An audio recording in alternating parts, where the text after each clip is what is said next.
علیکم سیریہ 10 میں خوش آمدید. میں ہوں فاطمہ ناصر اور اس خوبصورت صبح کا آغاز ایک ساتھ کرتی ہوں. امید کرتی ہوں کہ آپ لوگ سب خیریت سے ہیں اور اپنا بہت بہت خیال رکھ رہے ہیں. آف کورس کوشش کریں کہ جتنا بھی ہو سکے کائنڈنس کے ساتھ پیش آئیں, کیونکہ آپ کی کوئی چھوٹی سی بات, کوئی چھوٹا سا ایکشن کسی اور کا دن جو کہ شاید پریشانی میں یا مشکل میں گزرا اسے آسان کر سکتے ہیں. کبھی نہیں بھولیں کسی اور کی اسٹرگل کو اپنی اسٹرگل سے کمپیئر مت کریں.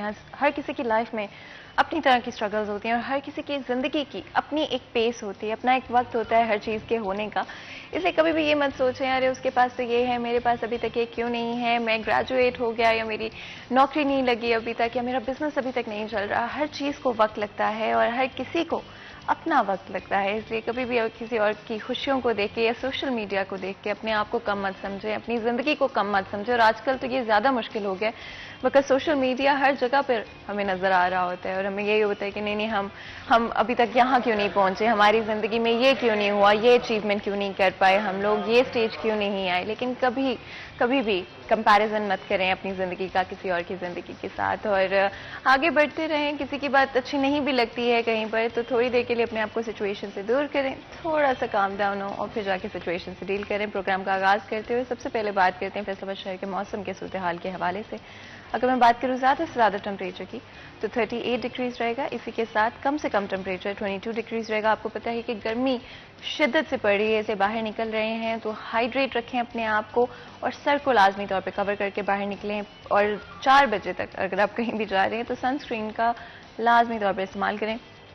ایون سن اسکرین آپ کو اسپرے فارم میں مل جائے گی کہیں سے بھی. آپ نیئرسٹ گروسری اسٹور سے چاہے جا کر دیکھ لیں, کسی بھی ڈپارٹمنٹل اسٹور سے جا کر دیکھ لیں, بٹ لازمی طور پہ اپنے پاس رکھیں اور بار بار اس کو ری اپلائی کرتے رہے تاکہ اپنی اسکن کو آپ ڈیمیج سے بچا سکیں. اور ساتھ ہی ساتھ اگر یو وی انڈیکس کی میں آج کے دن میں بات کروں تو 5 ہے, جو کہ آپ کو پتا ہے پچھلے کچھ مہینوں میں کلیکٹیولی ہمیں اتنی زیادہ یو وی انڈیکس دیکھنے کو نہیں ملی. اس سے سن ڈیمیج کا خطرہ بھی زیادہ ہے, ڈی ہائیڈریشن کا خطرہ بھی ہے. اور کئی دفعہ آپ جب زیادہ دیر حبس کے ماحول میں رہتے ہیں تو آپ کو تھوڑا سا ڈس اورینٹڈ محسوس کرنے لگ جاتے ہیں. تو اگر آپ کو ایسا محسوس ہو تو جلدی سے جو ہے پانی پئیں اور اپنے آپ کو یا پانی کے ٹھنڈے چھینٹے اپنے منہ پر مار لیں تاکہ کسی بھی طرح سے آپ کو اور مشکل کا سامنا نہ کرنا پڑے. ہوا بھی آج ہلکی ہلکی چل رہی ہے. اسی کے ساتھ ساتھ ویزیبلٹی کی میں بات کروں تو 4 کلومیٹرز ہے, کمپلیٹ ویزیبلٹی ہے, زیادہ ایشو نہیں ہے.